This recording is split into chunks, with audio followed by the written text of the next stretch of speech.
Jantung gak aman, asli buat deg-degan. Wow, kata itu like kita sematkan untuk pertandingan timnas Indonesia melawan Thailand di Stadion Gelora Bung Karno dalam ajang Asian Cup U23.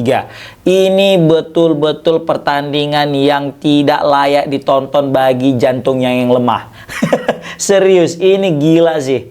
Bukan apa-apa, kita cenak-cenut serasa dipermainkan ya. Bagaimana kita itu semula sudah mulai ragu-ragu karena sudah tertinggal terlebih dahulu hingga di penghujung babak kedua. Ternyata ada Jens Raven yang menyamakan kedudukan. Kemudian kita diserang habis-habisan sama Thailand, ya kan? Dan juga kita kelihatan banget bakal kalah gitu karena gila Thailand di akhir-akhir mengeluarkan segala kemampuan yang ada, seakan-akan menyimpan 90 menit tenaganya untuk babak extra time. Dan kelihatan di babak extra time itu Thailand macam baru mulai main tanding guys. Serius, macam baru mulai dia. Macam baru tenaga-tenaga yang baru kick off gitu. Padahal udah 90 menit. Ini babak extra time tapi tenaganya, powernya, spiritnya kayak macam baru menit pertama. Kan? Pantas aja lah seluruh fans timnas itu deg-degan jantungan. Untung aja banyak sekali peluang-peluang daripada Thailand tidak bisa dikonversi gol oleh pemain Thailand itu sendiri guys. Dan ini juga tidak lepas daripada kiper kita Muhammad Ardiansyah yang melakukan save-save yang gemilang. Kan? Kemudian di babak penalti, di babak penalti lagi kita sempat dibuat harapan yang luar biasa karena pemain Thailand gagal. Kita udah senang, kita bakal merasa kemenangan sudah depan mata. Rupanya Robby Darwish kalah. Alias gak bisa masukkan. Di situ mulai lagi kita jantungan, deg-degan, khawatir, kan? Ternyata itulah tadi kalau rezeki nggak kemana. Ternyata pemain Thailand siap nggak masuk guys. Dan tadi juga kita sempat deg-degan ketika Hoki Caraka. Alhamdulillah Hoki Caraka membalas kepercayaan kita. Dan akhirnya Buffon, ya, bukan kiper Juventus tapi memang back timnas yang sempat diledek sama Gerard van den Berg dengan namanya Buffon, akhirnya memastikan kemenangan timnas dan berhak lolos ke babak final dan akan berjumpa dengan Vietnam. Wow, menarik kita bahas. Coba absen dulu. Kalian dari mana aja nih yang nonton video ini? Komen di kolom komentar kota mana biar tahu awak dari Sabang sampai Merauke. Tapi yang jelas, aku kasih dulu waktu untuk kalian komen. Sebutkan perasaan kalian satu kata aja tentang permainan timnas malam ini guys. Komen satu kata aja, satu kata. Aku mau ngeliat nanti apa aja kira-kira kata yang bakal keluar dari muncung kalian, dari tulisan tangan kalian di kolom komentar. Kan, baik itu berupa pujian, baik itu berupa kritikan, semua kita terima. Yang penting jangan sampai ada ya kata-kata yang berbau nanti yang bisa dibuat somasi, jangan. Iya. Oke, nah kita kalau aku ngelihat di sini ya, memang jelas di starting ini ada yang cukup berbeda. Nggak ada Tony Firmansyah, nggak ada Arkan Kakak. Asli lini tengah kita itu kopong. Asli lini tengah kita itu ompong. Mudah sekali untuk dieksploitasi. Untungnya back kita lumayan bisa beraksi. Kalau enggak, wassalam innalillahi. Betul aja gue bilang. Serius. Kita lihat biasanya ada Tony Firmansyah yang mati-matian. Biasanya ada Arkan Kakak dengan kreativitasnya. Sekarang tak ada satupun yang berlaga. Dan terbukti di sini Coach Gerard van den Berg memasukkan Dominikus Dion yang mana semula sempat bagus, tiba-tiba di akhir-akhir kok Dion ini sudah mulai kehabisan dan sering sekali melakukan salah operan, dan kesalahan operan yang dibuat Dion ini bisa berujung sebuah gol. Waduh.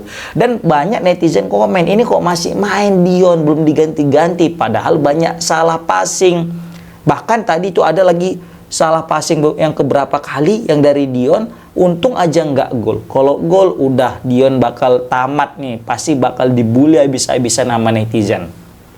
Begitu juga dengan Frankie Misa. Frankie Misa juga kayaknya belum dalam keadaan performa terbaiknya, walaupun sempat tadi di akhir-akhir itu ketika kita tertinggal ya, Frankie Misa lumayan karena sering nyepam crossing, dan terbukti nyepam crossing itu lumayan berdampak positif bagaimana Indonesia betul-betul memberikan ancaman yang cukup nyata kepada Thailand, daripada main bola bawah tapi nggak jelas karena mampet di sayap tapi nggak ada sama sekali tusukan ke dalam, sehingga ya itu jadi salah satu cara. Nah, di sini kita akan bahas bagaimana satu persatu pemain timnas. Kalau Muhammad Ardiansyah, nggak usah kita pertanyakan. Aku bisa bilang dia layak untuk menjadi man of the match.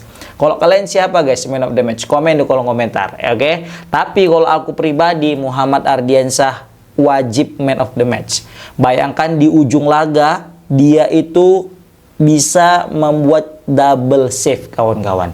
Dia itu sudah berhadapan satu dengan satu loh dengan pemain Thailand, tapi masih bisa menghalau dan memaksakan ke dalam babak adu penalti. Kalau nggak ada save dia, kita udah kena comeback, ya kan?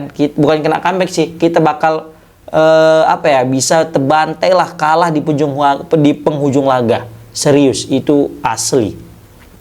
Kakang, waduh ini Kakang kayaknya memang masih belum ada mental untuk melakukan trupas atau operan ke depan, karena mungkin Kakang juga ya masih muda, ya kan? Ya memang namanya juga masih muda, U23 semua, ya kan?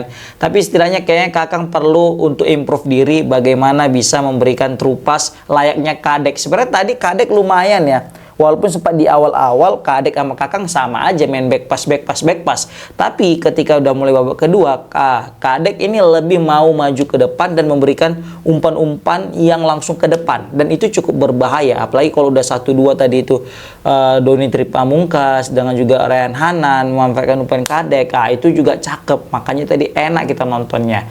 Tapi sekali lagi itu namanya juga ya daripada mungkin buat kesalahan dipikir Kakang ya salah ngoper, terakhir counter attack kebobolan, ya bagus back pass, mungkin gitulah ya kan.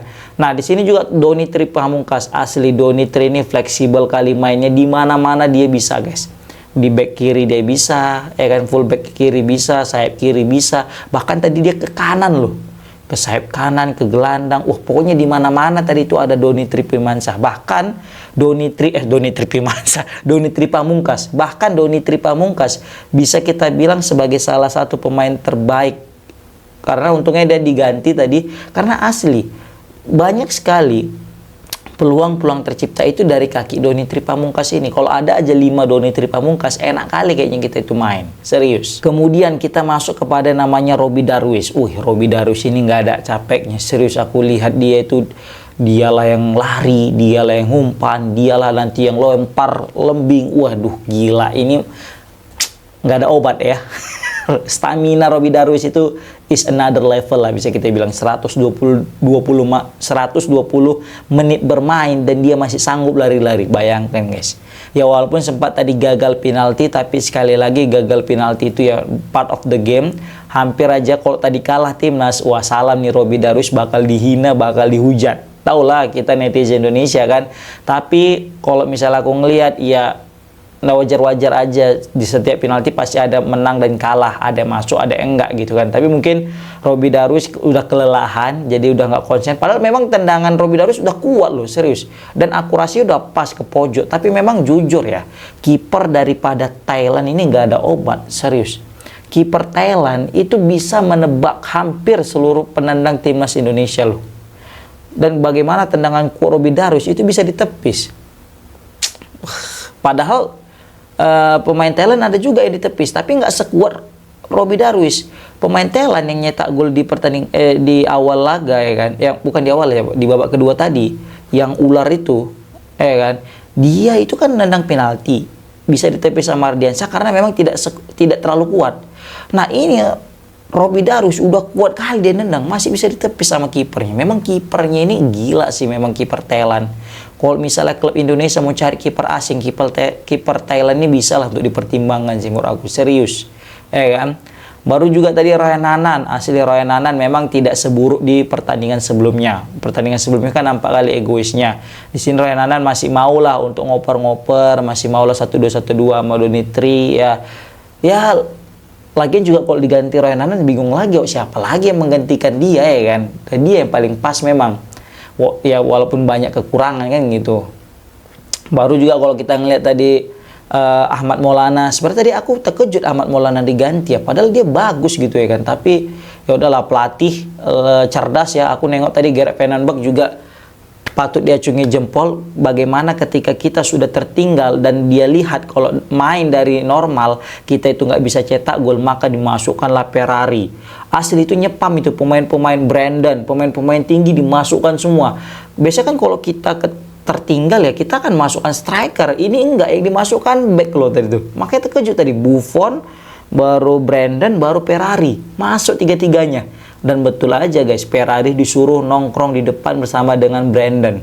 Dan di situ pemain Thailand asli kocar-kacir, kebingungan, nggak nyangka kok bisa ada back di depan gitu kan. Dan memang ini udah bagian strategi yang mana bakal menghalau apa ya bisa kita bilang, menyambut crossing pemain timnas. Asli pemain timnas kita itu nyepam crossing, karena memang cuma ini caranya. Kalau nggak kayak gini nggak akan bisa cetak gol gitu loh. Dan ini langsung teringat dengan pola yang diterapkan oleh Sintayong ketika melawan Jepang, memasukkan Elkan Baggett lawan Jepang bukan untuk menjadi back tetapi untuk jadi striker. Dan terbukti melalui lemparan Arhan, walaupun tidak langsung daripada Elkan Baggett, langsung berpeluang mencetak gol, dan situ Sandy Walsh bisa memanfaatkannya. Dan ini mirip sama Gerard Van den Berg yang dia terapkan. Tapi bedanya di sini dia melalui sepak pojok, Ryan Nanan assist, dan Jens Schraven akhirnya bisa mencetak gol. Membungkam kritikan netizen karena selama ini dinilai Jens Schraven hanya bisa mencetak gol ke gawang Brunei. Tapi kali ini dia betul-betul menunjukkan kapabilitasnya. Ini loh, aku bisa cetak gol loh ke gawang Thailand lagi. Ah, gitulah ya kan. Seperti itu kayaknya. Tapi kalau misalnya aku ngelihat ya, pemain timnas kita ini memang betul guys, masih kebawa tabiat-tabiat dribbling yang nggak jelas, ujung-ujungnya capek kan ketika crossing langsung melempem. Coba lah kalian tengok, entah kenapa aku kadang kalau ada pemain timnas kita ini crossing agak apa ya, ngeselin gitu ya kan, karena nggak nyampe dan nggak pas target gitu loh. Kok beda gitu ya sama pemain diaspora kita, asal crossing kayaknya udah pas gitu mau ke arah kepala pemain kawan kita yang udah nunggu gitu. Ini enggak gitu, ada yang kelewatan lah, nggak sampai lah, pokoknya gitu-gitu. Dan nanti kalau misalnya apa ke kiper lah, kayaknya ada lah maunya waktu khusus untuk ngelatih crossing sih menurut aku ya kan. Jadi aku ini sekarang bingung ini, permainan kita hampir sama-sama gitu-gitu aja. Apakah ini pemainnya yang kurang atau pelatihnya yang kurang? Nah, coba komen di kolom komentar guys, serius. Dan di sini juga aku ngelihat kayaknya pemain kita itu gak berani melakukan trupas-trupas ya, untuk ngambil risiko memberikan umpan yang bisa kita bilang membelah lautan.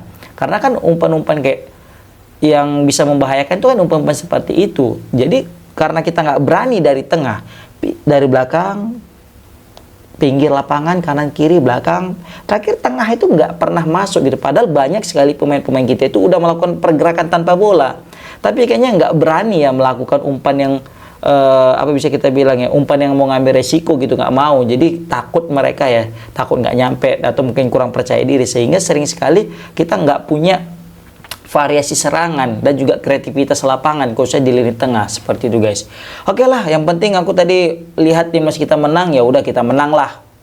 Apapun ceritanya, kalau menang nggak usah lagi bicara kekurangan lagi kan. Tapi ya udah, itulah tadi kekurangannya, mungkin bisa dievaluasi gitu. Oke lah. Dan aku ngeliat juga lucu aja Jens Schraven agak pincang deh kan. Keram semua asli. Oke guys, komen di kolom komentar gimana pendapat kalian tentang timnas Indonesia yang berhasil masuk final. Assalamualaikum warahmatullahi wabarakatuh.